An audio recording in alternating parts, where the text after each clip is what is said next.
And तक मैंने पढ़ा इसको, 126 पेजेस पूरा पढ़ लिया मैंने। And I was like wow, whenever I see the Indian flag कुछ होता है।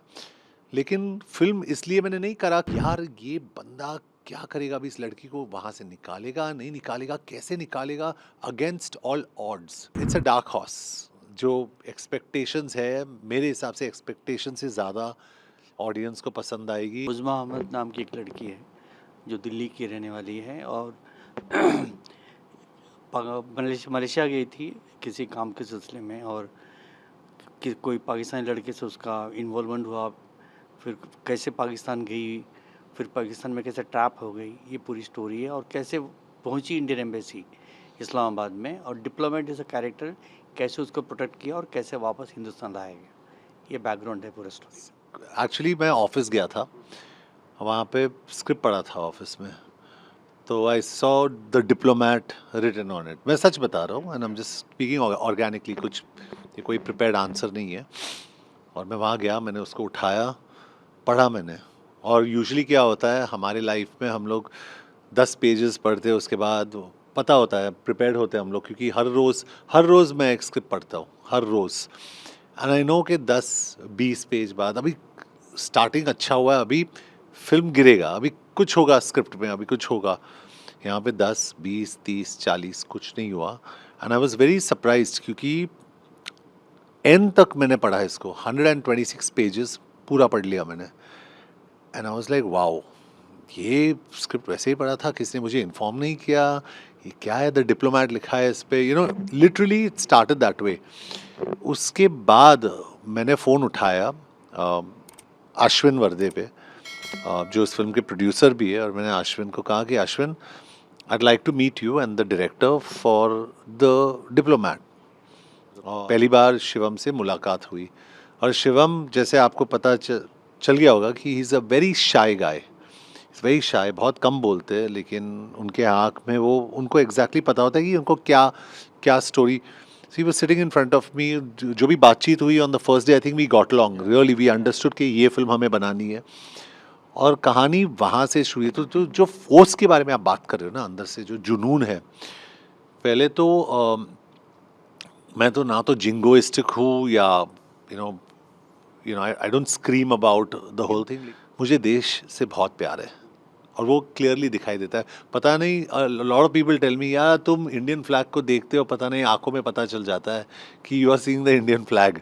और वो पता चलता है जब बाटला हाउस में भी, परमाणु में भी, मद्रास कैफे में भी, whenever I see the Indian flag कुछ होता है। लेकिन फिल्म इसलिए मैंने नहीं करा क्योंकि ये एक पेट्रियाटिक फिल्म है। फिल्म इसलिए करा क्योंकि ये एक on the edge emotional psychological thriller है। जैसे एक फिल्म बनी थी हॉलीवुड में, आर्गो, और अगर आप आर्गो देखोगे, it's a true story about US embassy में इन ईरान, कैसे वहाँ से लोगों को निकाला था उन लोगों ने। तो यकीन मानो, जब भी आप वो फिल्म देखोगे, आप हिलोगे नहीं, you will just watch that film, ARGO, Ergo. आप देख के आप मतलब you will just not move. तो यही फीलिंग मुझे द डिप्लोमैट से आई कि यार ये बंदा क्या करेगा, अभी इस लड़की को वहाँ से निकालेगा नहीं निकालेगा, कैसे निकालेगा, against all odds. So I think this is not even, मैं एक और आगे मैं आपको कहना चाहूँगा कि ये एक टिपिकल इंडिया पाकिस्तान स्टोरी नहीं है, एक ह्यूमैनिटेरियन एंगल से इस फिल्म को देखे। Any, it's a human story, and it's a story about, it's two parallel stories, the life of a diplomat and the life of this girl Uzma। और parallelly क्या होता है दोनों के लाइव्स में, और कैसे एक साथ आ जाते हैं, और क्या होता है उसके बाद, दैट्स द स्टोरी। और फिल्म के पहले और मेरे एक्सपीरियंस से, शिवम सर ने कहा कि हमें बहुत सारे रीडिंग्स करने पड़ेंगे। तो वो मुझे थोड़ा वो रिलैक्स्ड फील हुआ कि the director is asking for homework on this film. तो काफ़ी सारे रीडिंग्स करा हम लोगों ने।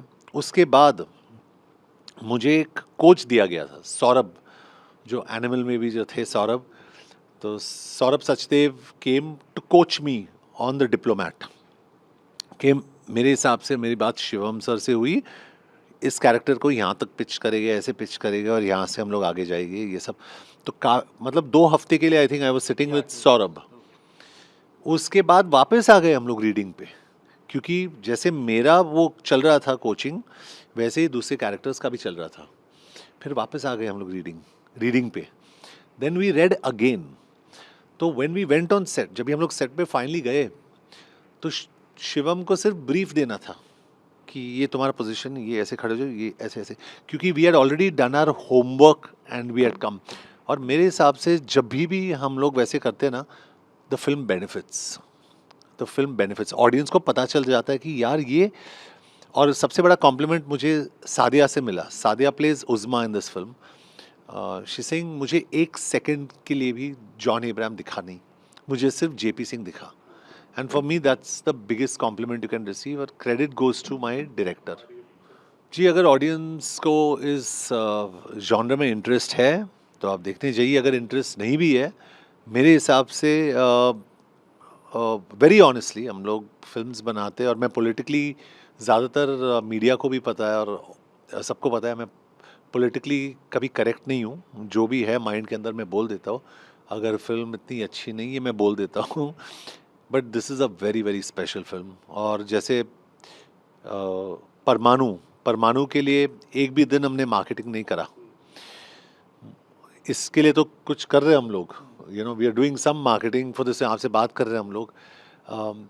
ये इट्स अ डार्क हॉर्स. जो एक्सपेक्टेशंस है, मेरे हिसाब से एक्सपेक्टेशन से ज़्यादा ऑडियंस को पसंद आएगी, and I hope they like it. क्योंकि हम यही कोशिश कर रहे हैं कि ऑडियंस को एंटरटेन करे.